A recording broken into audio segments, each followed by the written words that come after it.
إن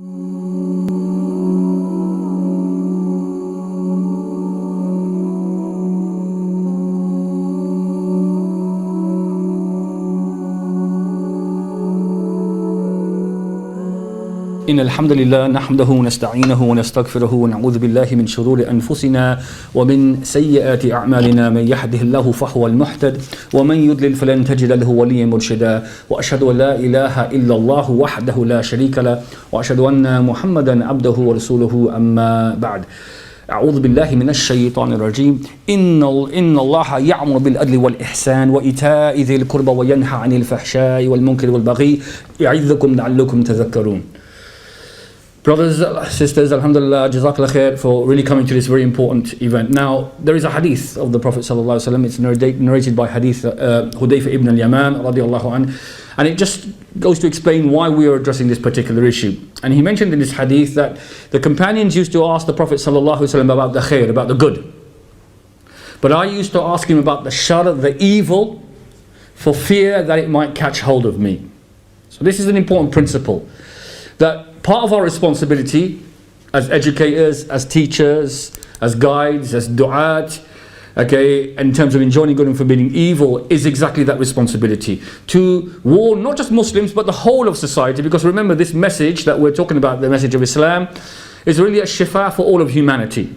And it provides solutions for most of the human ills and evils which are out there. So this is our responsibility. Because if we allow evil to spread, then this is going to affect everyone. Now, one of the things that often that Muslim parents say to me is this. They say to me that don't talk to my children about these particular issues, because if you talk to them about them, then they'll get these ideas into their head and they're more likely to do it. Now, again, this is much more of this attitude is called brushing everything under the carpet, living in denial. And I've got to say, the reality of what we call the pornification of society, the over-sexualization which is taking place, it's a global epidemic where pornography is something which is so widespread, so accessible, and as I'll explain, so addictive, so corrosive, so destructive to society, to spirituality, to everything about. Porn is one of the most anti-human things that you can do. And I'm going to prove this, not just from an Islamic source, but most of the sources I'm going to use are from the generic research which is out there, from the community which is anti-porn community, because they see the impact of the destructive impact that it's having, in particular on the younger generation. Because we now have an unprecedented episode in what we call pornography and the porn that is being presented to society. So we've got to be aware of this evil. If you think your children are innocent, I wish they were. I wish their fitrah is intact. But the nature of this society is such that porn is everywhere. In fact, many people now, and many of the academics and the leading kind of thinkers in this particular area, they say that porn is now so embedded in mainstream pop culture. It's not something which is an embarrassment. You know, going back in the days, it used to be a bit of an embarrassment. It used to be something which people saw as a bit of a joke. You know, top shelf, dirty old men in overcoats going with crumpled brown bags, taking these magazines out. You know, it was inaccessible to most people. Most people were embarrassed and shy about it. You know, you have now mainstream individuals. Just to give you an idea, this is one example. Nigel Farage, who's the head of a political party, it's not a political point, he spoke about the fact that he goes to strip clubs. He was not embarrassed about the fact that he goes to strip clubs and watches lap dances. And he felt that, this is not sexist at all. This is a leader, this is a so-called leader in this society who's saying such a thing.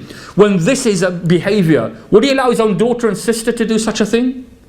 To dance for money in front of other people who are just looking at her as a piece of meat, not as a human being with a soul. And this is why porn, one of the aspects of porn that I'm going to explain, porn is really about justice as well. That you would our basic etiquette as Muslims, treat others as we would want to be treated ourselves. We give justice to humanity. This is part of adl, our justice imperative. To allow someone to be prostituted, treated like meat, used, abused and discarded, which is what happens to girls who are in the porn industry. They're just used, abused, and discarded like pieces of meat as insignificant trash and nothing. Would we allow that for our sisters and daughters? So we can't allow it for anyone else's sister and daughter. That just goes to show you the mainstream aspect of it. Porn has become mainstream because you see it in pop videos, you see it on billboards, you see it in magazines, it's on your phone, it's on your Bluetooth, it's on your internet, it's on every single communicative medium. Not only just porn, whether it's in rap videos, whether it's in the lyrics of songs. Just to give you an idea how mainstream porn has become now. The biggest selling book last year is called 50 Shades of Grey. It's a porn book. It's a book which is about sadomasochism. And I excuse the listeners, I'm going to use particular language. I can't shy away from this language. This is the language of the street. I'm going to try to be as modest as possible in my conduct, but I'm going to have to use particular language, okay, to explain what we're talking about here, to show us the real reality of what we're confronted with, and that how we as Muslims need to be at the forefront of the anti-pornification of society movement. See, look, 50 Shades of Grey is a book about sadomasochism, about a housewife who allows a man to beat her, whip her, torture her, humiliate her, and guess what? She loves it. And this is the biggest selling book that was there last year. They're going to make the film of it now. A book like that 5, 10, 15 years ago would have been nothing, would have been laughed about. But again, it shows also that those people who are advocating for justice for women, they're failing as well, that women now think, oh, this is perfectly all right. Porn is fun. It's something which is a diversion. Actually, I can exercise my freedom of choice and do these kind of things. So this is going to show you the perversion that's taking place. Porn, as like I said, has become mainstream. You know, you've got, and even politicians are talking about this now, what they call the sexualization of society. Cameron's talking about it, but it's a bit late for Cameron to talk about it. As they say, you know, they're trying to close the door now. The horse has very much bolted a long time ago. They want to put more filters on the internet to prevent children from accessing pornography. It's too late. You deregulated, you liberalized. All of these industries which are related to this, gambling, okay, alcohol, you know, the sex industry, all of these were deregulated. Censorship was deregulated. As a result, you liberalized society. Now you want to close it down. And you can't close it down because, there, you know, just to give you an idea, there are 24 million porn sites around the world. Just to give you an idea, some of the statistics that we're talking about here in terms of the level, you know, of this activity that's taking place. You know, 24 million, 24% of internet searches directly related to pornography. 24 million porn sites. 68 million daily searches for pornography. 72 million people visiting porn regularly every month. Okay, 13,000 porn videos produced, or porn films produced every year, and Hollywood only produces 600. So it's the most prolific film industry in the world. 28,000 viewers every second. We're talking about the power of mass media here and social media now. This is how this is a big game changer. 28,000 people. We're losing a battle. We are losing a battle in terms of, obviously we have our brothers and sisters, alhamdulillah, have come here. We've got the 10s and 20s coming to the masjids and to the talks and things like that. 28,000 people per second. $3,000 per second. It is a $13.3 billion industry. That's bigger than Amazon, bigger than eBay, bigger than Microsoft. It shows you the size of this industry. It is a capitalist machine that is driven by exploitation of the vulnerable. This multi-billion pound industry. Now, just to give you an idea, mobile phone porn, $1 billion a year. Now, 420 million pages. 89% of all the porn in the world comes from the United States. I didn't get the statistics on who the biggest consumers are. I think someone might be able to give us that facts later. But what's interesting, when you do look at the consumption figures for pornography, in proportional terms, Middle East, South Asia, these are some of the highest consumers of this porn around the world.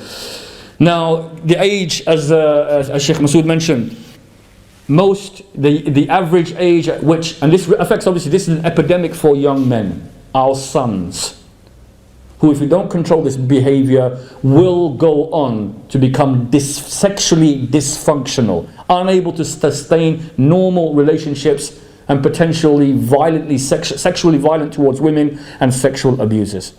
This is the reality. The research, it says this. The big cover-up is that people want to say, oh, just because people watch porn, it doesn't mean that they're going to rape.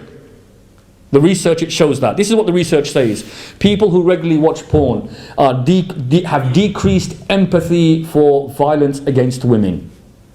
Why? Because they're immersing themselves in a culture in which women are being tortured, gagged, choked, slapped, sworn at, urinated on, and the list goes on, because I have to be sensitive to our audience. If you're watching this material, and your heart, this is the key thing in all of the porn discourse you'll find out there, no disagreement upon it, it causes desensitization. You get dumbed down. You get numb to what you're actually watching. So you have decreased empathy for violence against women, for rape against women. You feel, people who are watching porn in this way, immersed in porn, they said women dressed provocatively deserve to be raped. And it's not just provocatively. See, this is the thing about the really perverse genres of porn out there. They've made it such because the nature is that, as I'll explain, is that in order to capture the audience still, to give the new type of porn, they come up with all kinds of bizarre and novel ideas. Arab girl porn, Pakistani girl porn. Okay, Pakistani girl gets gang raped porn.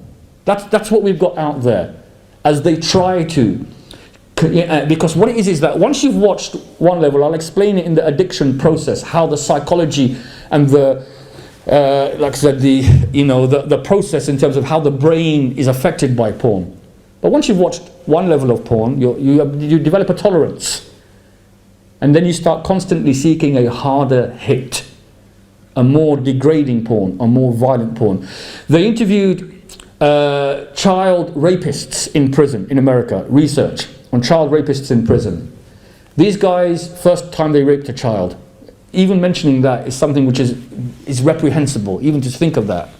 Islam is a religion which is about protection of children. You know, the female child buried alive, you know, بِأَيِّ ذَنْبٍ قُتِلَتْ is said, for what crime was I killed? That ayah is an imperative for us to protect children.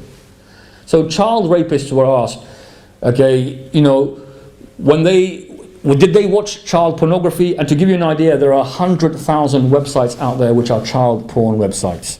100,000 of them. And then there are many, many other thousands and thousands of porn sites which are called barely legal. It's a type of genre which the girls look underaged, but they say it's legal, i.e. over 18, to perform that.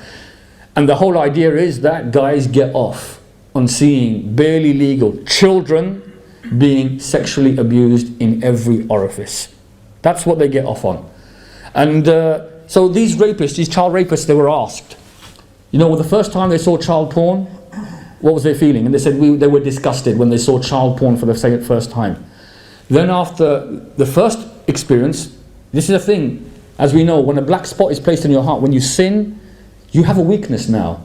It pulls, there's a pull. Porn gives you a pull back to it. Unless you reboot, reprogram and decode all of that programming. I'll explain how that's going to be done, inshallah. You know, and so they're pulled back to it. And then they started actually watching the child porn. 6 months later, they raped a child. That's what it did. Child porn, you know, we wouldn't have imagined 20 years ago that incest porn would be something which would become a norm in society. Why has incest porn become a norm in society? The reason it has is because I said, if porn became mainstream, then what happened to the porn industry? They had to get more and more, harder and harder, and more extreme. Because they said, you know, if most pop videos are now what would be considered 10, 15 years ago as pornographic. Remember the stuff that happened on TV a couple of years ago? That there were pop, you know, on the Saturday night shows, X Factor and the likes, there were performances by various artists that caused enormous amount of complaints because they were considered as pornographic, so that they clamped down a bit. So that just goes to show you, pre-Watershed, 9 p.m. in this country, you know, they've got pornographic material. And the reality, unfortunately, now is on terrestrial TV, they have a whole series of soft porn channels now. So if that's gone mainstream, That is it. And it was in the Sun anyway. Soft porn was always in the page 3. The fact that a mainstream tabloid paper, the most popular paper in this whole country, its iconic page is page 3, a page where a woman is topless, that men buy it for this purpose, in itself shows what kind of society that we're living in. What is the real respect and value for women if this is a iconic paper? And I understand the Sun wanted to get rid of it. I don't know if they've got rid of page 3 yet. But there are other papers who are just waiting to take that paper's place if it does get rid of it. So if porn went mainstream, then what happened to the porn industry? The porn industry then realized, okay, that we have to go harder and harder. And that's how porn has become part of the culture and embedded inside. So this new type of porn, this is what the internet has done, the big game changer of the internet. You see, they couldn't have done this with just magazines and how pornography and strip bars and prostitution was there. How it did it is that gonzo porn is this new porn. Gonzo porn is a degrading, violent format. I gave evidence at the Children's Commissioner's inquiry. She is doing an inquiry into, and at the House of Commons, they're giving an inquiry into child sexual exploitation. The work that I do with young offenders, we found out that young men were watching this porn in groups together, smoking and taking alcohol and drugs together. And then what? Guess what? They were involved in abusing girls together. It's a natural progression that one thing led to another thing, led to another thing.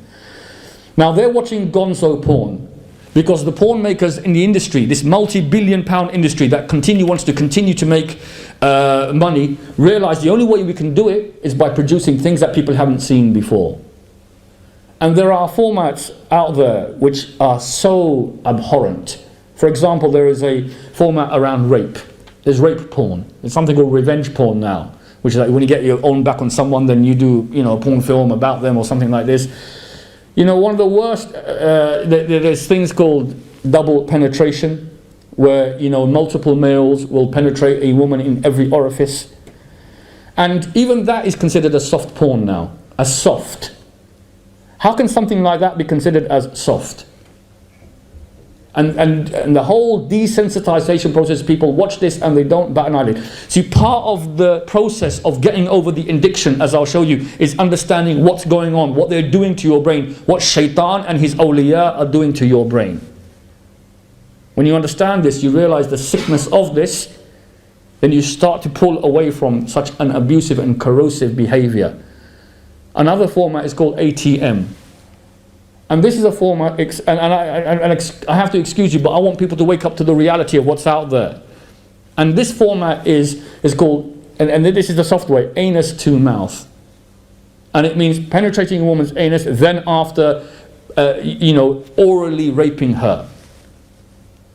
Again, what are you saying about women when you allow this kind of behavior to take place in society? And someone watches this uncritically, and as I said, children, young men, our young men, all of the young men in our society that I care about are being exposed to this at the age of 11. By the age 16 to 18, some statistics say 60%, others say 80% of young men have been exposed to porn and watch it. 80%. And as I'll show you, even the first experience that you have of porn leaves a trace, leaves damage in the brain that can't be reversed. That's the nature of pornography. Leaving aside the fact that what we have here, you are not looking at this woman, as a sister, as a daughter. There are so many books out there of survivors of the porn industry who are now speaking out against this particular, this absolutely reprehensible, wicked industry. It is a hate crime. A hate crime. It is hate speech. Do you know, if I said this kind of stuff about a non-Muslim, a Muslim said this about a non-Muslim, the kind of stuff that is said in these videos, the treatment, the torture, the humiliation, the degradation, the abuse, the violent language, if I use that as a Muslim to a non-Muslim, I would be convicted under the anti-terror laws, under incitement to religious hatred, etc., etc. So how can this stuff even be legal? It's because it's a multi-billion-pound capitalist industry that is about exploitation. That's why. And it's about destroying societies. And this is why the other aspect of it, I call it the P bomb, the porn bomb. You heard me say before, there's a general in the, I think, 80s, he says, we don't need to bomb countries. All we need to do is send them Baywatch. That was in the 80s. Baywatch is a program, and they had scantily clad women in this particular program. What does he say? What does he mean by this comment? He means socially re-engineering societies. Societies that were conservative, had strong values, had a particular status quo. As soon as satellite television came into those societies, they became global. Then those societies, their value system started to change. And we've seen, Yemen's a prime example of this. Parts of Yemen, I heard about villages which were conservative, which were very, had their values strong, conservative Islamic values. As soon as the satellite dishes are purged all over the place, people started to access porn all around the world. Free porn. It's free as well. And there's a reason it's free, because it creates an addiction, then the person then starts to pay afterwards. Because every drug pusher will give you the first drug that he gives you, the first spliff, the first line of cocaine. It's always free to hook you on. And then it becomes your lifestyle, and you become completely immersed and addicted in it. So this is the porn bomb. It's a global bomb. Now, one of the interesting articles I read in The Economist, it was, what is the similarity between Iceland, that's not the shop, by the way, that's the country Iceland, and Saudi Arabia? What's the similarity? And the similarity is that both Iceland, like a lot of the other, although it's not a Scandinavian country, but like Sweden and a lot of the other Scandinavian countries, it's got a very liberal attitude towards sex. And they had strip bars, and they had sex shops, and all of that kind of stuff in there. But Iceland has decided to ban online pornography, just like Saudi Arabia has obviously got a ban on online pornography, although there's other ways that it comes in. Why? Because anyone who thinks rationally is recognizing the impact that it is having on this next generation. Because we're not talking about pornography anymore, we're talking about humiliation and degradation. Kids, 11, 12, 13, exposed to this material, watching hours and hours of it a day. How it's changing their social attitudes, and what we're creating is a future where these children will then go on to become abusers. Like I said in the research, women dressed provocatively deserve to be raped. Some more of the research. That young men who watch pornography became angry when a woman who they made advances to refused their advances. And they feel that they have what we call entitlement. Now, anyone who knows anything about sexual exploitation and sexual abuse, Jimmy Savile was the biggest, most prolific sexual abuser that there's been in this country. Over 1,000 individuals he is alleged to have abused. 450 have been identified.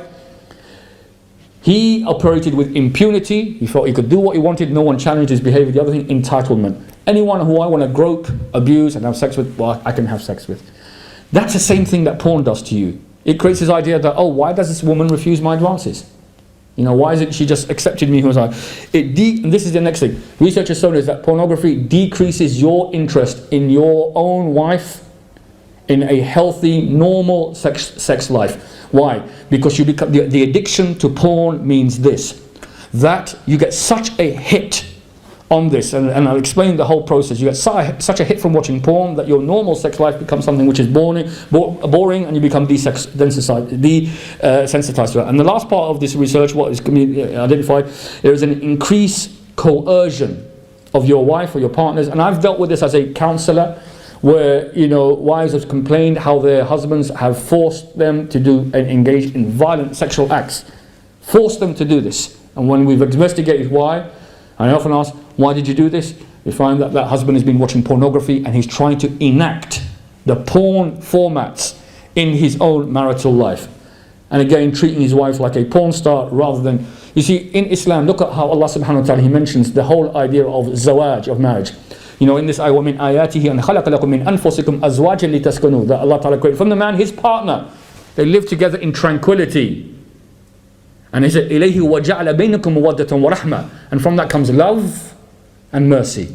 So what defines the relationship in Islam is rahm, love and mercy, compassion, softness, emotional care, support, kindness, creating tranquility in the home. Porn as a format is about humiliation, degradation, abuse. There's no love. You see, one of the aspects, a lot of research in this field, they say you can see there's no love in porn because there's no kissing. It's all about, the sexual act. And even in the sexual act, you see, one of the things that is what they call in porn, and this in itself sums up how porn is completely misogynistic. Misogynistic, often people say Islam is a religion which, treats women as second class and has a misogynistic tendencies. Na'udzu billah. Not the true Islam of the Prophet ﷺ and the Sunnah. The most misogynistic culture in the world is a culture which allows these mediums, which completely dehumanizes thousands. And then what you have as a result of the pornification of society is that girls now aspire to be lap dancers, to be porn stars, glamour models. In fact, when they had a survey in this country a couple of years ago about what kind of careers girls would want, those are the kind of careers that came in the top 10. Why? Because there's a pornification of child. I've got all the research, I haven't got time to go through all of it because I've got a lot to get through. What was identified, children as young as 9, 10, 11 being sexualized by all these mediums. You have lingerie companies launching sexy lingerie for 11 and 12-year-olds with insignias on that, on the underwear, that was being sold. It was an insignia. And this is again pornification of the mainstream. You go into a shop, you see it. A thong for an 11 or 12-year-old, a G-string for 11, with words written on it, call me, call me. This is a mainstream company that produced this particular material. I don't even want to talk about it. There's another mainstream artist just this week, mainstream company in this society, Littlewoods, catalog, produced a bikini range for children. So what this is again part of this pornification, children and social media. In fact, what we know, and the Children's Commission's inquiry shows this is the impact of the porn that children are being exposed to now. That children are posting naked images of themselves on Facebook. Children and through social media. And this is what we call the pimping out of children. And what we also have is various social media sites collecting these particular images as well. Because they have a right, as we know, the images you post, they collect them and they have access to these particular images. There's no embarrassment or shame now associated with the porn culture. You know that hadith of the Prophet ﷺ, from the first parts of Revelation, is the words, if you feel no shame, then do as you wish. It has two meanings. That means when you have haya, the sense of modesty. Haya comes from the word hayat. It means life. Haya, as the Prophet said, is half of Iman. And haya is fundamentally that before my Creator Allah, I have a sense of modesty. And I guard my behavior. And I have a sense of embarrassment and shame. Shame and embarrassment, modesty, is a joke in this society. It's a joke, it's a weakness. You say, as a modest, shy person. It's considered as something which is, rather you have to be a sexualized, being. This is the one that is seen as having approval or acceptance in the society. So again, it's that breaking down, and that's why, as you said, if people feel no shame because the boundaries have been broken down so much that they will behave as they will. And like I said, this porn is anti-human behavior. It's anti-human. Not even animals do what we're talking about. If I say it's animalistic, that's dishonoring animals. Animals don't do. You see, when we were talking about how will gonzo porn go to the next, and so there was a porn producer who was writing, we'll go for quadruple penetration. And they have this other format which is about penetrating women so much that it leaves them gaping. You actually call it, watch the gape, that's what they call it. Animals don't do that. Animals do not inflict such harm on it. So you can't even call it animalistic behavior. It is anti-human behavior. It's also anti-sex. See, when I am involved in this debate with people, I say, I'm involved in this debate. I campaign against porn, not because I'm a Muslim, although alhamdulillah that informs my core values and who I am and what I'm about. It's because this is, like I said, this is an anti-human behavior that destroys society. It destroys the mind, as we'll see. It destroys your body, it destroys your soul, it destroys society, it destroys families, it destroys children's lives. It's responsible in so much aspects of criminality and crime, the list goes on. Okay, and it's also anti-sex. You see, in Islam, alhamdulillah, we believe that sex Okay, as Allah subhanahu wa ta'ala mentioned in the Quran, this is something, Allah ta'ala, He's given us this as a gift, alhamdulillah. It's a beautiful thing. In our religion, sex is sadaqah. It's something which you are rewarded for. There's a hadith of the Prophet sallallahu alaihi wasallam which states that the Prophet said, when the husband gives pleasure to his wife and they enjoy each other, they get ajr, reward from Allah subhanahu wa ta'ala. The companions on hearing this were amazed. I said, when we enjoy our wives, are you saying that, we get reward? He said, yes. Because it's something done in the halal way, i.e. within the institution of marriage, and not in the haram way through fornication and adultery and the haram methods outside of marriage. This is something which is rewarded by Allah subhanahu wa ta'ala. Even when Allah ta'ala, look how Allah ta'ala describes the relationship of a husband and a wife. Hunna libasun lakum wa antum libasun lahun. They are garments for one another. She is a garment for you, you are a garment for her. It's a beautiful description of the intimacy, of the love, of the kindness, of the mercy, of the softness, of the tranquility, of the mercy between two people who are intimate with one another. Porn destroys masculinity, because men think it means being rijal, man is about, abusing women in these ways. It destroys femininity, because women think they have to prostitute themselves. And it destroys intimacy, because people no longer have a normal kind of sexual life. They have a totally distorted programming. And like I said, men who watch pornography become so desensitized. There's something called porn-induced erectile dysfunction. Because they're so used to getting the high from the porn that when they come to their normal relationships, they are unable to function. So is that not anti-sex, or if that's, and then on top of that, like I said, men and women watching pornography, watching men copulating, and men and women copulating, making zina with one another. Something we should feel so much shame about, embarrassment about, but we're so desensitized to that. Watching men in an aroused state. Again, it blurs all of these boundaries about what is acceptable sexuality or not. It completely blurs all of this thing. Then on top of that, there's the violence which is in pornography. Like I said, the slapping, the abusing, the language, the violent language, which is so mainstream. I did a session this week with the social workers, and I put up the rap video lyrics on the wall. And one attendant there, one person who came to the session, who used to listen to that particular artist, Dr. Dre. Dr. Dre is not any old rapper, he's a mainstream rapper. He runs the multi-billion-pound industry. He's artists like Eminem and Lil' Kim and all these kind of people. He does these Beats headphones. That's why I say boycott Beats headphones. Don't, and our youth out there, they want to buy the Beats headphones. It's the item to have. He is a person that peddles misery and corruption. And yet, you've got mainstream celebrities selling his. And when I put the lyrics up, they're so obscene, I can't even talk about them. I can't even mention the lyrics that he puts up.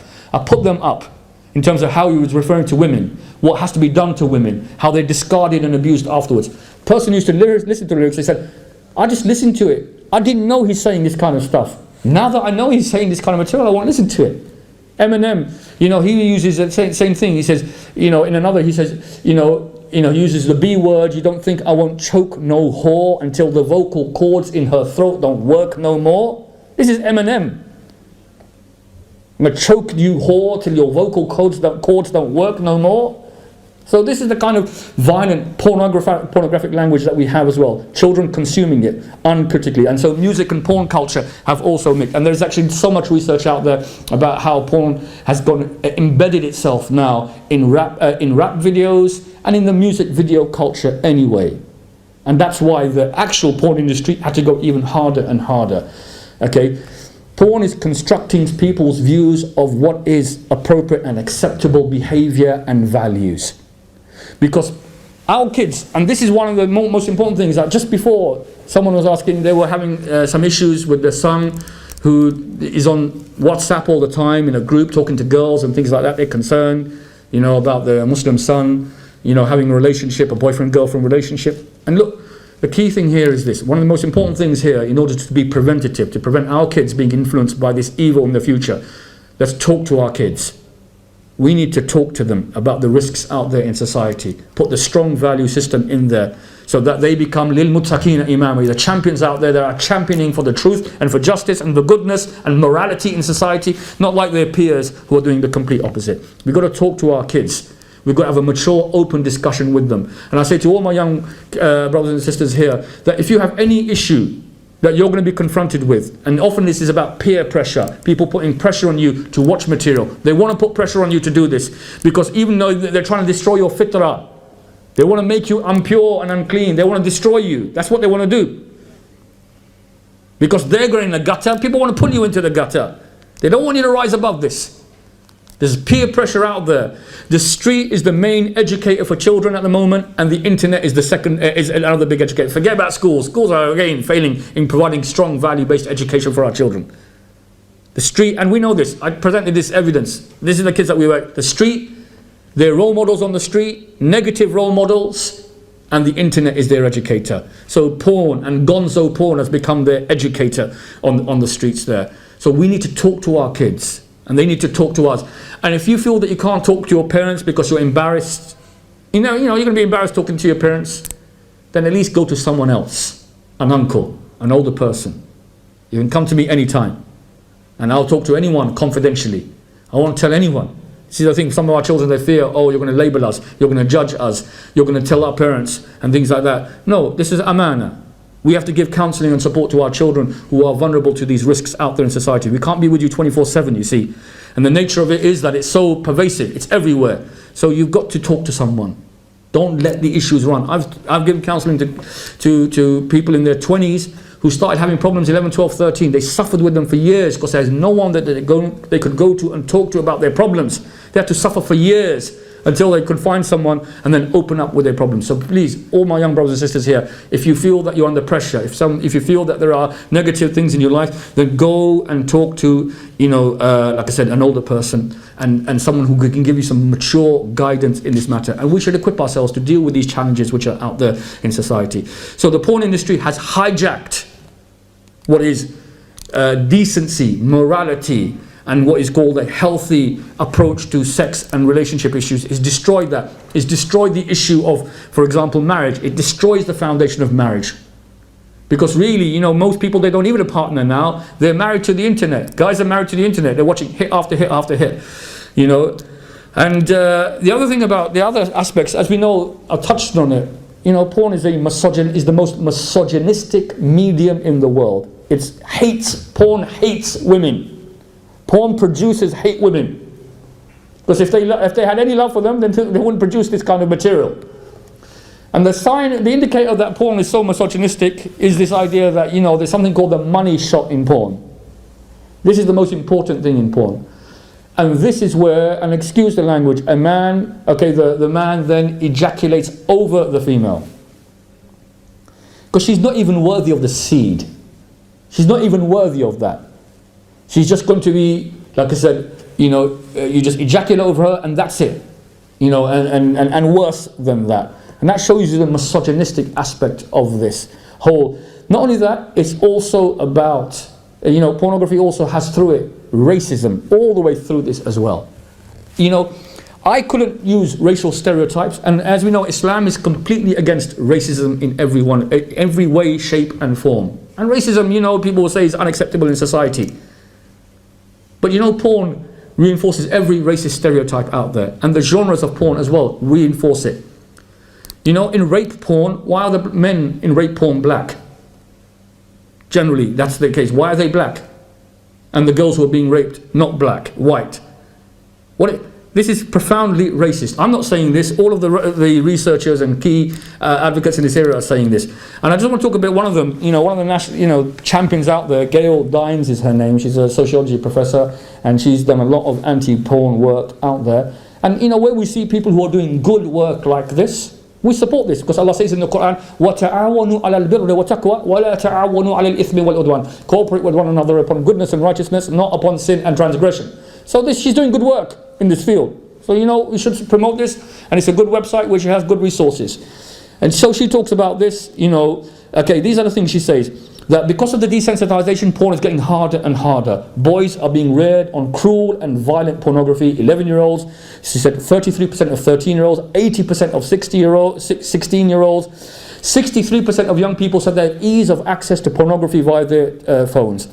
Okay, and this, she says, will have a profound long-term impact on society. An acceptance of violence towards women also, and she also found in her research that in American universities and the nurses, they were saying they were picking up more and more cases of anal rape. Okay, again, why? Because this is again part of it. And you know, I won't talk about some of the other kind of worse stuff. She also said girls are accepting this behavior. Girls are wannabe porn stars because they've realized that, you know, this to gain acceptance from males, you have to prostitute and pimp themselves out. So that's why the clothing industry then feeds on this, but providing this sexualized clothing for children as well. You know, and then, you know, and this used to be a taboo, as I said, the taboo of child sex. This child sex taboo has been broken. It's been broken, you know, because of this. Now this has changed in the last 20 years. All of this. So what's it going to be in the next 20 years?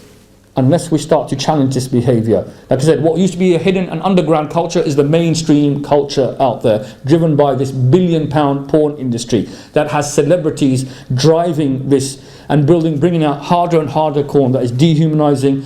And like I said, all of these different genres which are out there. I'm going to come on to how porn is a drug. And in fact, you know, it's one of the most addictive drugs, you know, in the addiction work that I've done. You know, it's up there with crack cocaine in terms of its addictiveness and the number of, you know, if you're looking at the fact that, you know, we're talking nearly 75 million people in the world who watch porn regularly, so then have aspects of addiction. One of the aspects of the addiction, there's an addiction scale, and one of the things is when someone is overly preoccupied with that, you're spending more time thinking about it and doing it. I've worked with guys who watch porn for hours and hours. 5-6 hours at a time, multiply masturbating at the same time. That's the kind of level of addiction. We're talking about another aspect of a lot of addiction is deception and lying. People covering up their behavior. And you'll see that if you're covering up your behavior. Okay, and one of the aspects I always say about covering up behavior, you know, it's a sign that someone is a porn addict. They learn how to cover their behavior up. They have the window washer program on and they clear their history. I always say, you've cleared your history, but Allah hasn't cleared your history. Allah is aware of your history. You see, sometimes it's part of the descent, I've got rid of my history, no one will know. Allah knows. Allah is fully aware of all of your actions. This is why for us, the Islamic framework in terms of porn, solving porn addiction, alhamdulillah, is such a blessing from Allah subhanahu wa ta'ala, as I'll show you. Having looked at the other kind of porn addiction treatment and therapies, what Allah has given us is remarkable and amazing in order. And we can share this with the whole of humanity. I want to go through the evils of porn. I'm going to list them all. There's so many. The evils of porn. Desires and lusts are increased. It makes us base. It's driven by base desires, animalistic desires. Destroys the character. No generosity. It makes you selfish, self-centered, individualistic, concerned about yourself. It creates anger, enmity, hatred towards others. It sexualizes the mindset and distorts reality because people are just looking at it from that lens that they have, a sexualized lens of the world. Porn leaves a mental imprint in your brain. And this is a lifelong imprint. Because this is different theories of how our memory. A porn image will just stay there. It stays there as a print in your brain. And it can be rewired. And you can write other stuff over it, which take it, but it will still be there. Okay, it's a destructive behavior because of the addiction that it leads to.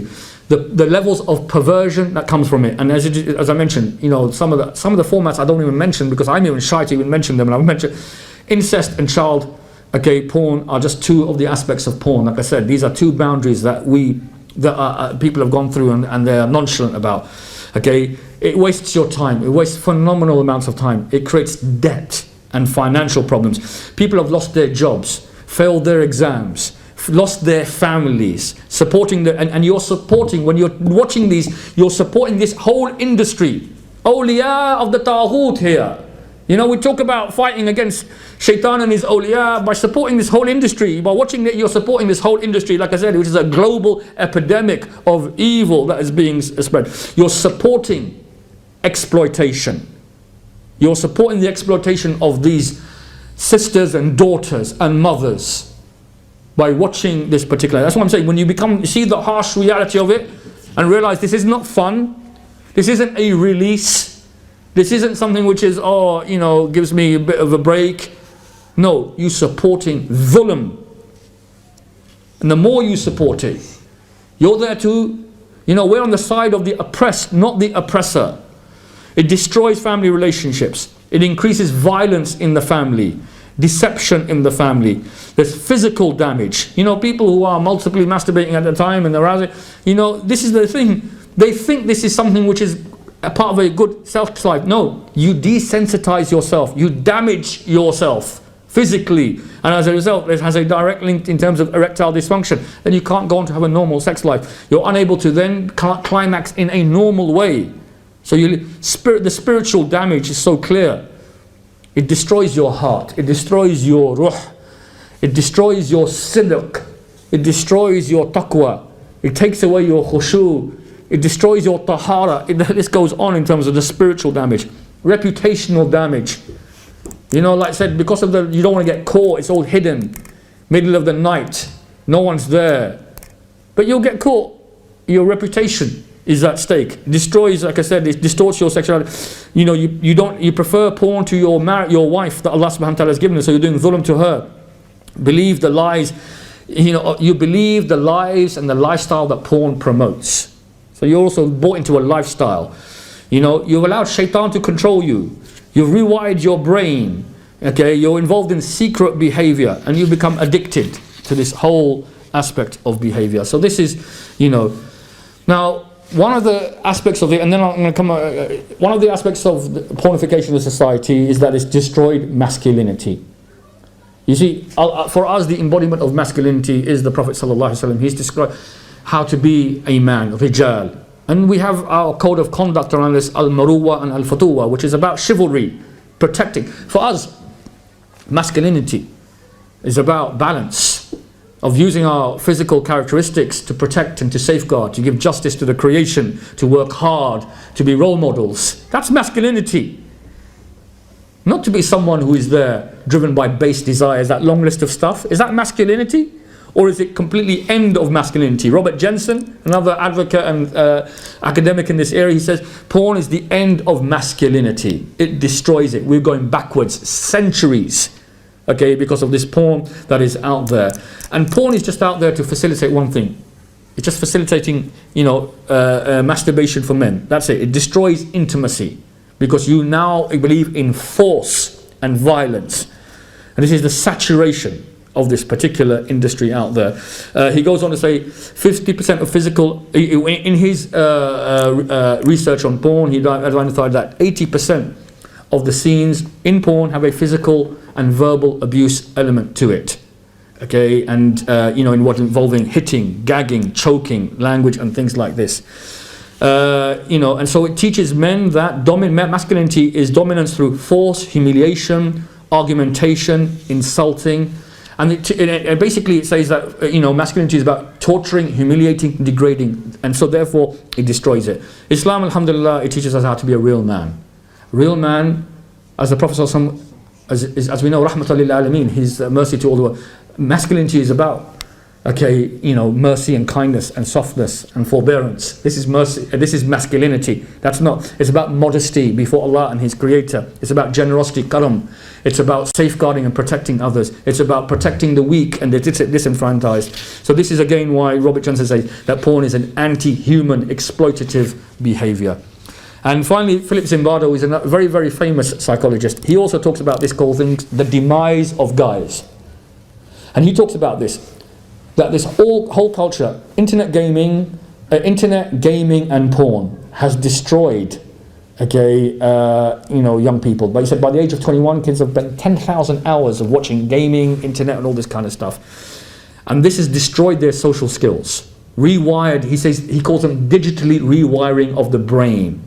Because they're so used to this arousal on the online medium that they don't know how to function in the real medium. That's it. We find that now. And he shows that. He says women are outperforming men in college, in universities, in all of this. This is a complete demise of guys. So this is Philip Zimbardo. He's a very, very famous American social psychologist, and he talks about the impact that it's having in terms of destroying social skills. I want to move on now in terms of the porn and I've got two more aspects I'm going to cover. I wanted to talk first about the pornification of society. Now I want to talk a bit about the impact of pornography on the actual brain, what it actually does. Now, the whole issue of porn addiction is related to a chemical, a neurotransmitter in the brain. It's called dopamine. Dopamine is the basically it's a neurotransmitter that is responsible for our motivation. It gives us a euphoric state, makes us feel high and feel really good. So whenever we have any pleasure, if it's like eating your favorite food, being with your favorite people, all of that kind of stuff, then what it does is that you have a dopamine release and it gives you a motivation, it's called feel-good factor. And dopamine, that's why dopamine is linked to most addiction. Cocaine, for example, same as porn. In fact, in the research it shows that climaxing on porn and cocaine, there is, cocaine gets to give you a bigger high, but porn comes very close to it. But what's interesting about after the cocaine high is a very quick low, whereas with porn it kind of continues. There's this idea of what we call, the actual term is edging. You're able to kind of sustain the high with a porn high as opposed to other high. This is what makes it more addictive. And what happens is this, because of dopamine, you see, and so dopamine is this drug, and so when you're watching porn, guess what? Massive dopamine surge in the brain. You're feeling really good. And then, obviously when you're aroused, you come to a climax and you have an orgasm as well because of like I said, pleasuring. Then you have a massive dopamine release in the brain. And then like I said, and then when you have that high, obviously you come down. But then you've got access to the high again. Now, when I explain this form of how addiction works, any addiction, I always say, like for men now, for men, imagine you're driving around your favorite car, you've got your Ferrari out, there's a Ferrari, you're driving a Ferrari for a day. When you drive a Ferrari for a day, Master, how is that going to make you feel, driving a Ferrari for a day? Good? Buzz. Because you're getting all that dopamine surge in your brain. When you put the foot down, what's going to go on that sign? That gives you a big, big rush. Next day, you're going to have to drive your Vauxhall Corsa. Okay? Yeah, where are you going from there to where? No. Hero to zero. Now, the one who's weak, he wants to get back into the Ferrari. But you haven't got access to the Ferrari. If you become addicted, then then you see this aspects of addiction, preoccupation, obsession, compulsion, all these other things. You start, I need the money to get the Ferrari, Then the next time you get into the Ferrari, guess what? Do you know what? It wasn't the same pleasure as the first time I drove it. So I need to drive it for longer to get the same. It's called tolerance. It's the next aspect of addiction. You get the first buzz, then you develop a tolerance. So you need more of it to get the same buzz as before. So it starts to then control your life. And that's the thing. You see, porn, the access of porn is so easy. It's not like a Ferrari. You get your first hit, you come down, then you go for the next hit. It wasn't as good as the first time because the material isn't as hard. So I need harder and harder material and more of it. Can you see now how it starts to take over your life and become addictive and totally dominate you because of and then there's a feedback loop, you see, with the dopamine and the reinforcement around having that buzz going down and all the behavior which is kind of associated. I'm simplifying it just to make it easy for everyone to understand. Essentially, that is it. And therefore, you associate with porn pleasure, not pain. Pleasure, not pain. So therefore you always will go back to this. Now this is actually something which is called, so porn keeps what we call dopamine surging. It's called synthetic stimulation. And as a result of that, you see why it's more addictive is because what it is that you can continue to keep yourself edging. You can keep that dopamine level as high as possible by, you see, what porn addicts learn to do is this. That as they watch porn, they arouse themselves, but they do not come to climax. And then they continue to search more and more porn, so they prolong this period of a dopamine high. Now, as everyone knows, when you have dopamine highs, when you're artificially affecting your brain chemistry in this way, this has a long-term impact in terms of your emotional and psychological and neural well-being. So this is what I'm saying. Now, when you watch pornography, the impact of that is that it leaves chemical pathways in your brain. So watching it, there's a chemical reaction in the brain, then that leaves that trace. That's why that leaves that mental imprint in there. And it's just like the hadith of the Prophet ﷺ, that when you sin, Allah places a black spot upon your heart. It's a stain upon your heart. It's the same when you watch porn. The chemical reaction in your brain leaves a pathway in you. It rewires what they call neural pathways. It actually causes these, and there's a very good site out there. It's called, Your Brain on Porn, and it explains all of this in with very good in great detail. So therefore, it creates new neural pathways, new neural connections. And this is called neuroplasticity and neurotoxicity. So what it is, as a result of that, what wasn't there before, now you have a trace in that. And that's similar to the concept that we have in Islam about fitrah. We are all born upon a pure fitrah. And then it's our parents who make us into one religion or another religion.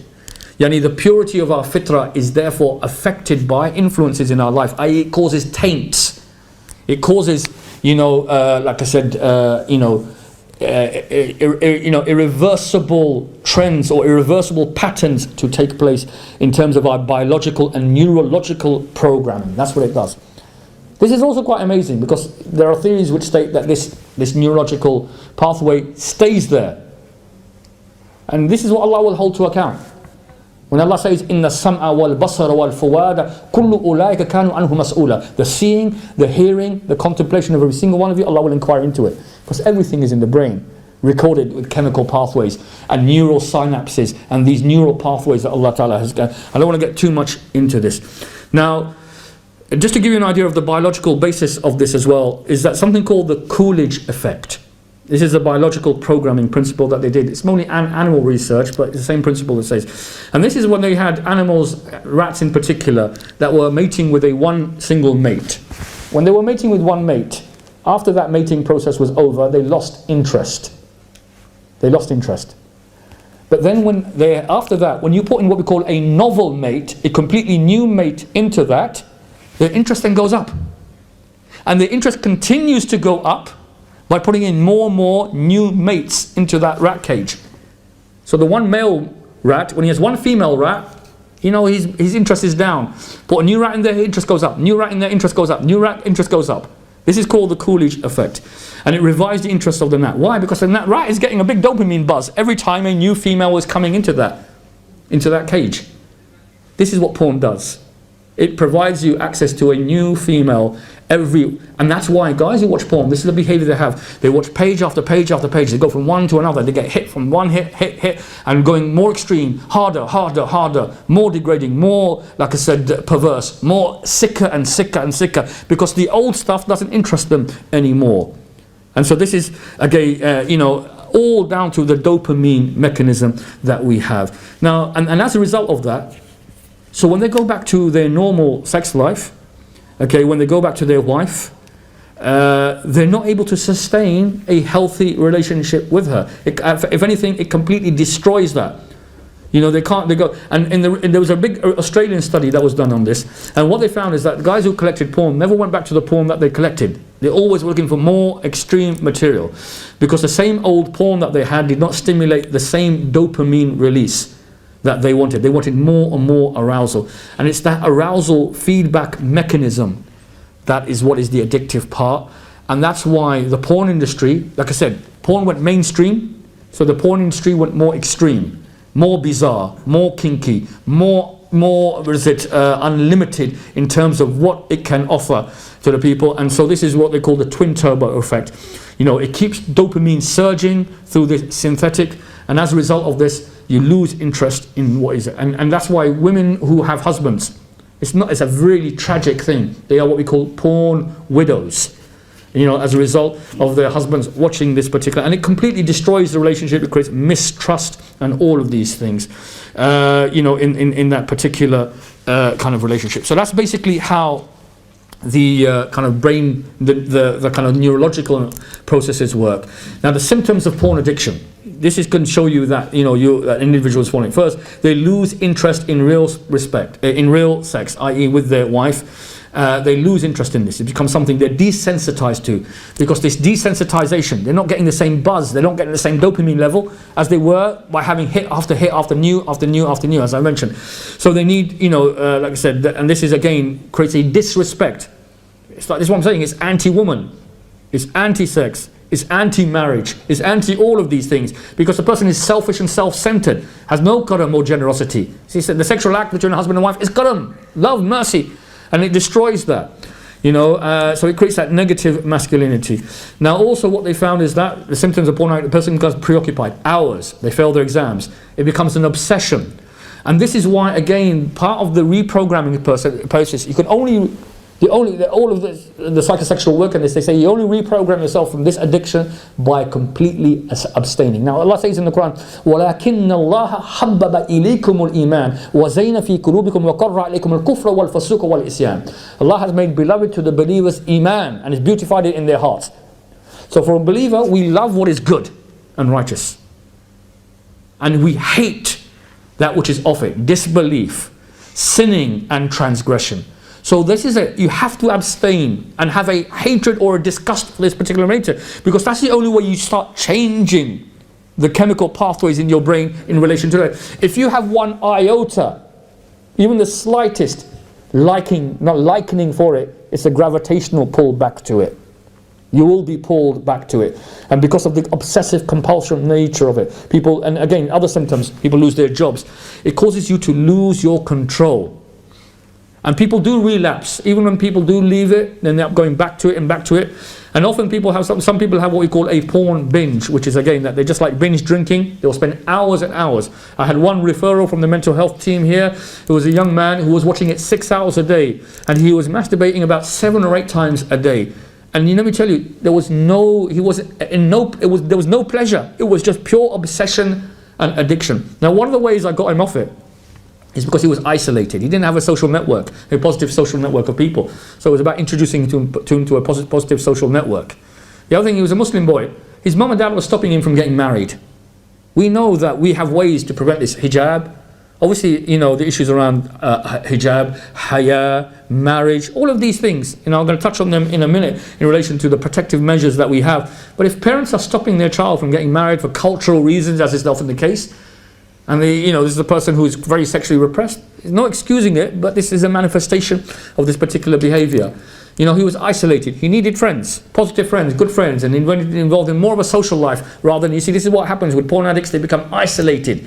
And then they find other porn addicts that they connect with, not good companions. And that then compounds them in their, porn addiction. But not only that, there's another worst aspect of it as well, because there are people who are predatory pedophiles out there who seek other like-minded individuals so that they can watch porn together and be involved in the next steps of porn, which are then trying to put this into practice by grooming and identifying vulnerable children out there to abuse as well. So this is again an aspect of it. So what I did with this particular young man is I noticed he was, if he can spend 6 hours doing this kind of stuff a day, I got him to do a 15-minute high intensity workout with kettlebells.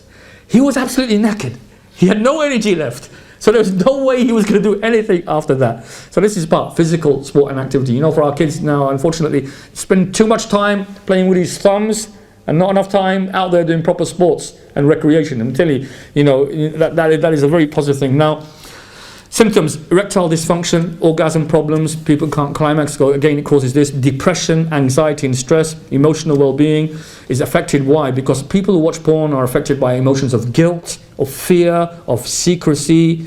Okay, that's why they, and it's so, people are so guilty. They're conflicted. They know what they're doing is bad. They don't want anyone to find out of it. These are not good emotions. And that's why a lot of the individuals I work with with psychosexual problems sometimes often have a porn addiction history.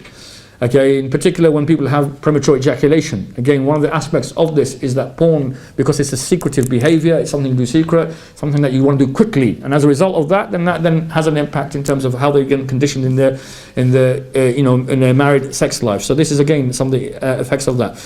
Another aspect of the symptom of porn addiction is people need porn to start feeling good. It's just like the same thing I said about drugs. People need that drug, that spliff, that line, whatever, to feel good, and it's the same thing, it makes them feel good. Physical harm and damage, they're getting tired, socially excluded and withdrawal.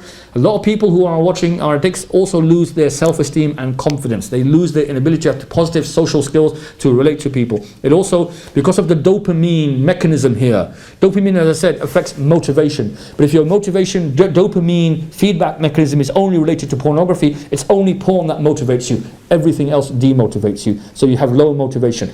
This is described by a lot of theorists as what they call brain fog. This inability to really think straight. And that's why this type of addiction is no different, and that's why it's haram, just like all the other forms of addiction, is no different than what Allah says in the Quran, إِنَّمَا الْخَمْرُ وَالْمَيْسَرُ. You know, khamr, alcohol, and al-maysar, gambling. See, khamr, it comes from the word yakhmur. It means brain fog, befuddling of the mind. Something that puts a covering over the mind which causes you to inability to rationalize and think straight. So that's what porn, it does the same thing as that. Desensitization, causes your dopamine receptors, as I said, they decline. Okay, increased tolerance means that you need more of intensity, nerve endings sensitive, all that kind of stuff, yeah? So what can we do about this now? So is there a way we can reboot, rewire the brain? And yes, there is, of course. Like I said, although, you know, a lot of theories around porn addiction, what they'll say is that it's irreversible, the stain. And that's why I say to my young brothers here, and parents, protect your children as much as you're possible from ever being exposed to this material. Because when you're exposed to it, it leaves a stain. As I said, it's regrettable that in our society it's gone mainstream. You see, you know, when we talk about free mixing, when we talk about these matters, and I'm going to talk about what Allah, look at the etiquette. Allah says in the Quran, قُلِ الْمُؤْمِنِينَ يُغُضُّوا مِنْ أَبْصَارِهِمْ وَيَحْفَظُونَ فُرُوجَهُمْ ذَلِكَ أَزْكَى لَهُمْ إِنَّ اللَّهَ خَبِيرٌ بِمَا يَصْنَعُونَ. And Allah says, tell the believing man to lower their gaze and protect their private parts. This is purer for them. So the etiquette for the Muslim man, lowering of the gaze. You know, we don't do it in this society. We're desensitized. You see, lowering of the gaze means, you know, when you watch TV, you know, there are women there who are even, you know, on current affairs programs, women who are sexualized even on current affair programs, you know, on what, even on children's TV, subhanallah. You know, billboards, magazines, everywhere. And we're desensitized to that. So we've already, on a global level, this is a global epidemic, we've already become desensitized. You know, magazines are in our, and we are scantily clad women, we watch and see an-na'uzubillah all the time. And we're desensitized to that. Just goes to show you the neuroplasticity that, you know, our brain, you know, so it's already happened. Let's minimize this, you know, ittaqullah mustata'atum, as much as we can. We have to try to minimize the impact on this so that our children don't have to therefore rewire. So the rewiring of the circuitry of the brain, the rebalancing of the brain, we can reverse it and we can return back to normal sensitivity. Alhamdulillah, you know, we are able to do this and change, you know, the patterns of the brain. And the way that we do this reversal process is by avoiding pornography, avoiding the behaviors that mimic pornography, avoid surfing as much as possible, that encourages, and avoid the fantasizing. Because even though you stopped, your brain, and that's why I said, وَقَرَّ عَلَيْكُمُ الْكُفْرَ وَالْفَسُوقُ وَالْإِسْيَانِ. You've got to hate it. You've got to have a dislike for what this is. That's why when I go through the whole idea of what is this actual medium, this is not people of any kind of decency will entertain. So don't have a fantasy about this. This is wicked and reprehensible. You've got to avoid the associations. You've got to avoid the companions. Keep away from people who are also involved in this. You've got to start doing other experiences which build positive neural pathways. And one thing about this kind of thing is this, that, you know, the nature of muscle memory, like I said, is that although you've developed, you know, you will have a withdrawal. Just like with lots of drugs, there's withdrawal. You feel irritable, discontented, I want to go back, and then there's that pull back. You've got to fight that. Because the dopamine, you want that dopamine rush in your brain again. You've got to fight that. And the one thing about, you know, neural pathways is that when you stop using them, you lose them. You can either use it or lose it, as they say. You know, so therefore, if you stop doing it, then that pathway is still there, but it becomes dormant. You know, it gets lost. And one of the important ways is that you have to associate watching porn with pain, with punishment of Allah subhanahu wa ta'ala, with the adhab of Allah in this world and in al-akhirah. It is zina.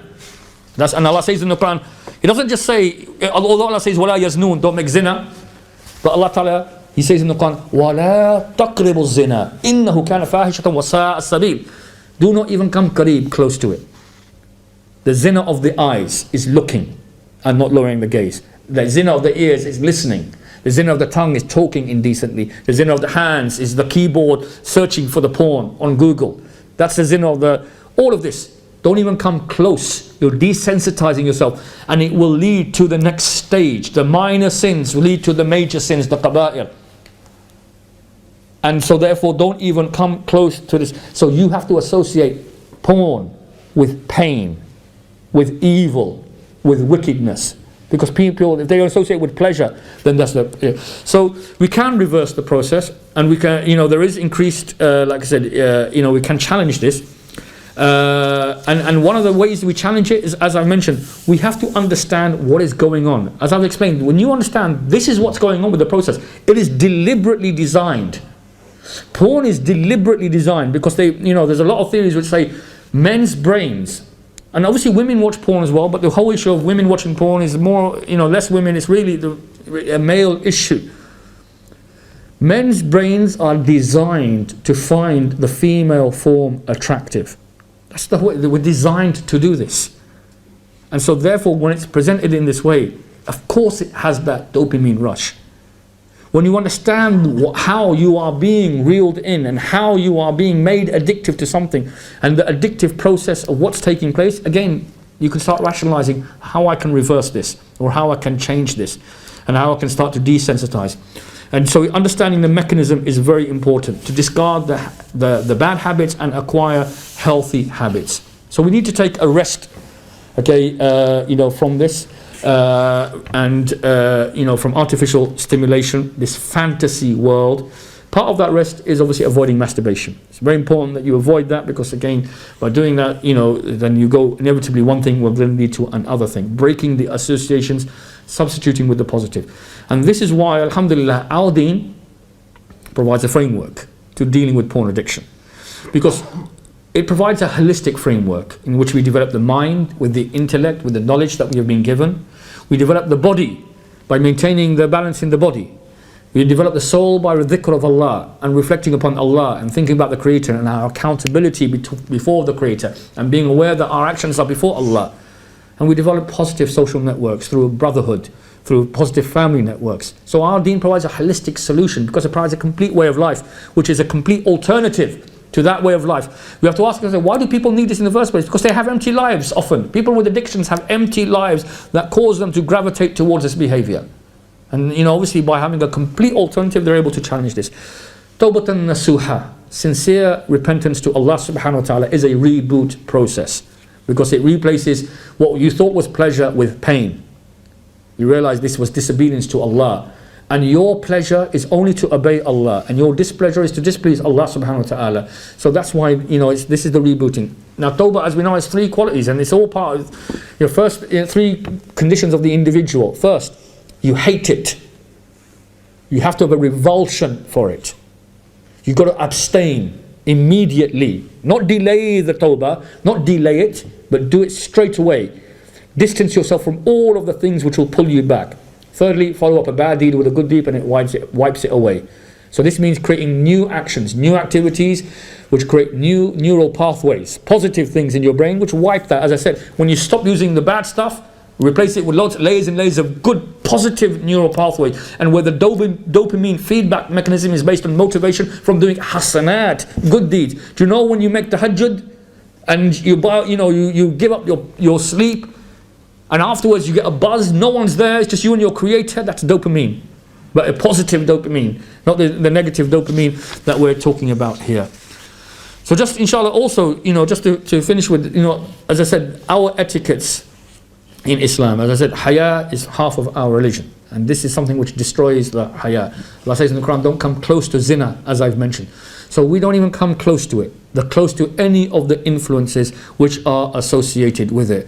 Okay, and also we take pride. You see, a lot of this is about peer pressure for us. Allah says in the Quran, وَالَّذِينَ هُمْ لِفُرُوجِهِمْ حَافِظُونَ, and those who guard their chastity and their private parts.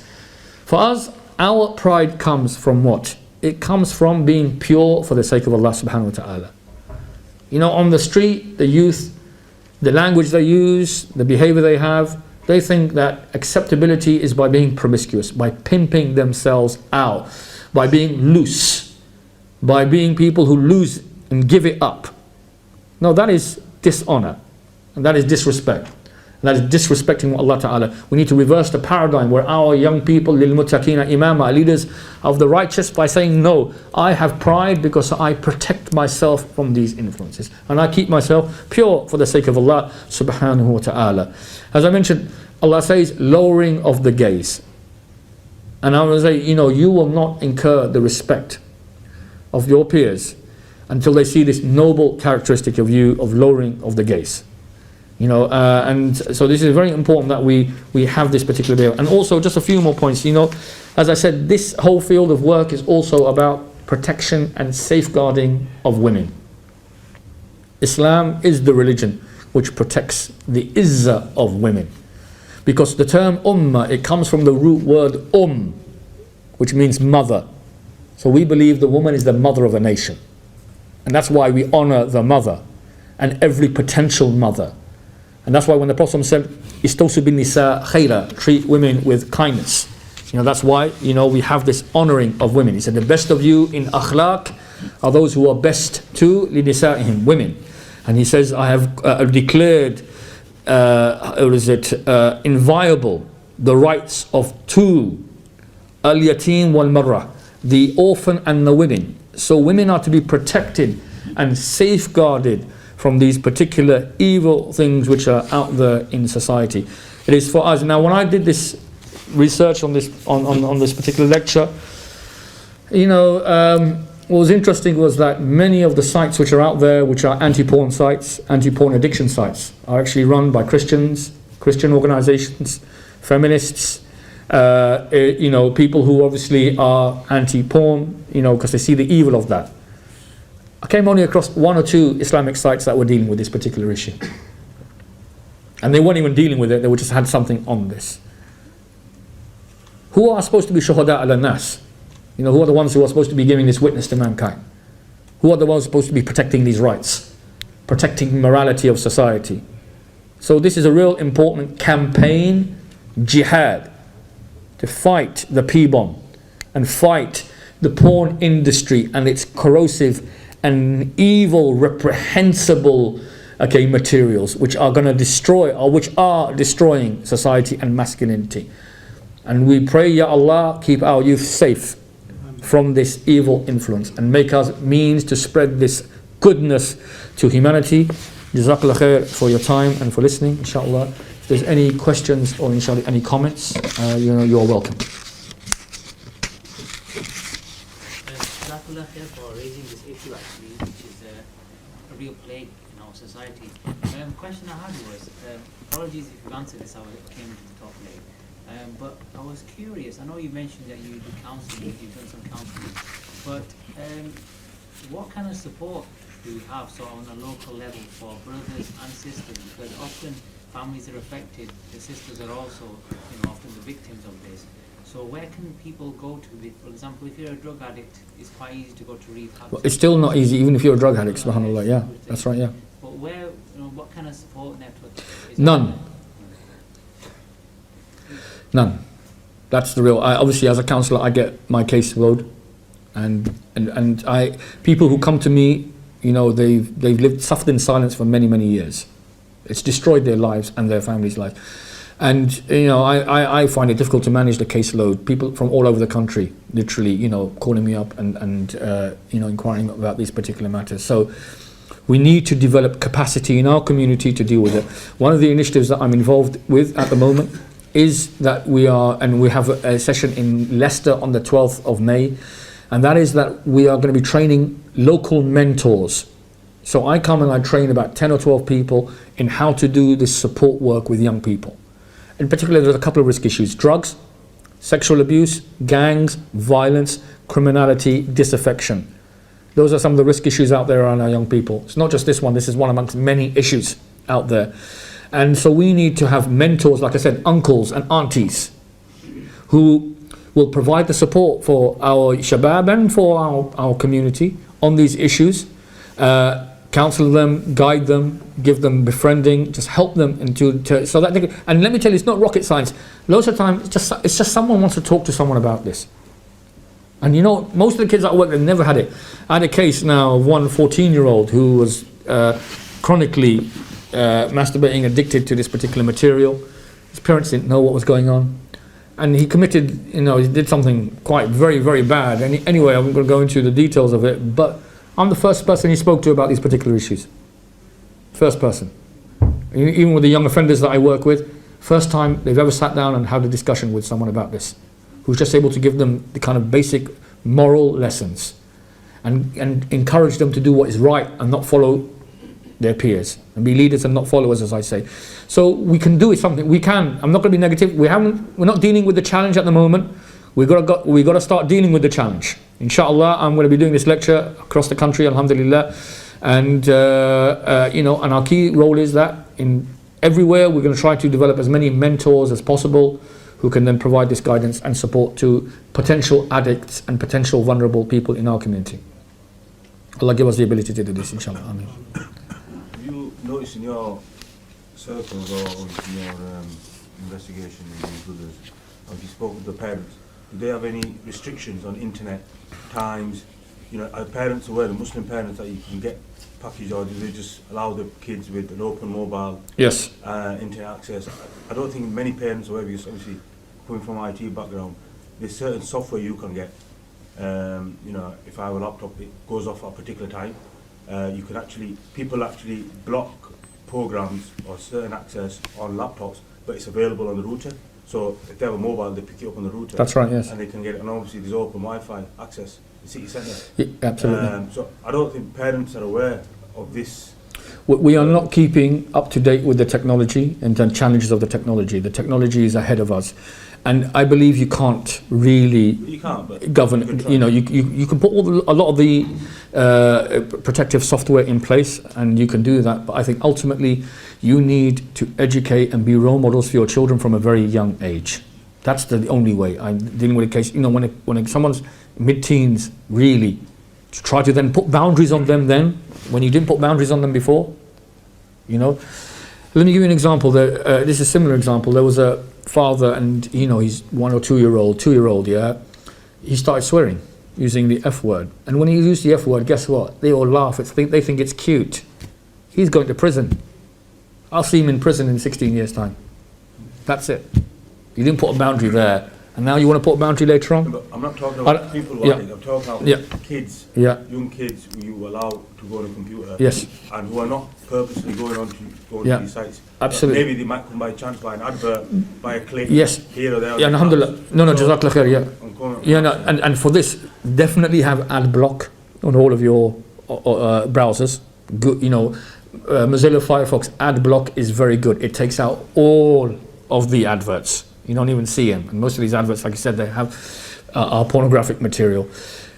Don't let your children use the internet as children unless there's a reason for doing it. Why are they on there? And this is what I'm saying. We are disconnected from our children. We're not reading books to them. We're not going out to the park with them. We're not doing activities with them. We're not talking with them. We just allow them. This is the American model of just being supervised by Xbox, by TV, by satellite. And don't bring these things into your house. That's all I can say. It's difficult, but don't bring them into your house. Don't bring satellite TV into your house. Don't bring, things.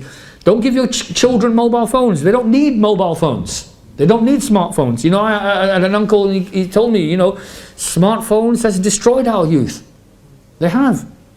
As a device, what it's capable. You can't govern the device. Even if you did block on it, it makes Bluetooth porn to them. And this isn't just here. This is all. In Middle East countries, it was the same thing they were saying to me, what they were doing. So, your children don't need mobile phones. They need them when they need them. When they're later teens, and they need it for that reason. But the key thing is, alhamdulillah, by the grace of Allah, in my family, we've managed to avoid all of this fitan, alhamdulillah. Even in good families, this stuff happens, by making sure that your children are good companions, good Islamic environment. Core values are there of haya, of taqwa, of iman. It's embedded into them. They know rights and wrongs. They know about respect for women. And you talk to your children about the issues. So they're aware of these issues. And then inshallah, this is your protection.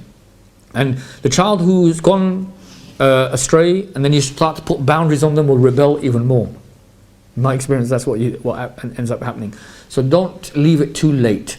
You know, there's a very good 0 to 7 is rahm, mercy, love. 7 to 11, you could say, is your core tarbiyah. Put strong values in there. And the learning is often parenting. Children learn from imitating their primary role models, mum and dad. If you are inconsistent, then that's what's going to happen to your children. And then in their teenagers, then it's just to be ashab with them, good companions with them, and do things with them, and continue. Enrichment is so important. When our children are enriched, positive activities, social programs, sport program, recreational program, they've got time for anything else. Educational programs, alhamdulillah. Our kids are isolated, left alone, left to their own devices, and we are being, obviously, so these are part of the problems. But I'm not an expert on all the softwares, alhamdulillah, and I know that one of our brothers, we did run e-safety workshops for parents before, and we gave them software and things like that. Perhaps, alhamdulillah, we can do that. It's free, it's software, we can get out there and we can do it. But unfortunately, children who want to do this, especially on social media, that's on the porn side, but children who are addicted to Facebook have found ways to circumvent this through their friends and through other ways. And generally, because the values are not there. You have to put the core values, inshallah, and iman there, and then that will police your children. That's what they will police themselves rather than you police them. That's the ideal situation, inshallah. Yeah. In this society, it's like everyone goes away from marriage, but should we be encouraging our children to get married early, to try and avoid all of this, have good relationships early on in life? Absolutely. No, I totally agree with you, brother. Alhamdulillah. Look, we are dealing with a new challenge, and if children have to wait mid-20s and all the stuff to get married, this is highly problematic in a over-sexualized society. If children want to get married after the age, of 18, and they're ready to get married, and we've given them all the guidance and support, get them married. Alhamdulillah. If you don't, this is fitna. Simple. We have the solution. It's haya, modesty, it's hijab, it's marriage, it's covering of the awra, all of these things, we have the solution. Satar, that's why, we should have this, we see someone uncovered, all the solutions are there, we're not following them. And of course, marriage is really important, Let your children get married at a young age. Don't use cultural patterns of behavior which, force them to marry people they're not happy with, because that creates problems, or they have to wait till they've got a job or a house and all the materialistic things in their late 20s, and then they're repressed. So no, let them. We should be encouraging marriage from a young age, inshallah. I heard the Sheikh talking, he saying he wanted his son at the age of 15, 16 to get married. So Is that getting, is that too young? not in this country. You can't do it till the age of 16. So that's important. We make that clear. You know what it is that every child is different. Every child is unique. No, you're 16 with the consent of the parents, yeah? So, or I might be wrong, 16 or 18, well, anyway. Okay. yeah, 16, yeah. And every child is unique, every child is different. Some can wait till their mid-20s, alhamdulillah, and some can't. So, you have to take into that account of each, and each child needs to, I always say, our children, they need to have what I call a comprehensive marriage course before they're married. Not talking about 1 hour lecture, I'm talking about 3 months minimum of tarbiyah on what it means to be a married man. And then afterwards we continue to support them, inshallah, in their married life. And this is a blessing, this is a great thing in our community, that we have young people, happy, married, responsible, bringing up families. It's a brilliant and beautiful thing. We've gone away from that. Made marriage a jihad, a struggle for our kids. They can't even get married, so they're making zina instead. So this is a reality. We've created this fitna, inshallah, unfortunately. So we've got to start to deal with the future challenges by, obviously looking for the solutions which are already in our religion, inshallah. Okay, brothers, it's time for Salat al-Maghrib. We'll close it there. Jazakallah khair, wallahu alam. Subhanakallahumma bihamdika ashhadu wa la ilaha illa anta astaghfiruka wa atubu alayk wa salamun ala al-mursalin walhamdulillahi rabbil alamin. Are you tired of all these annoying ads on YouTube? Are you worried that a haram video might pop up?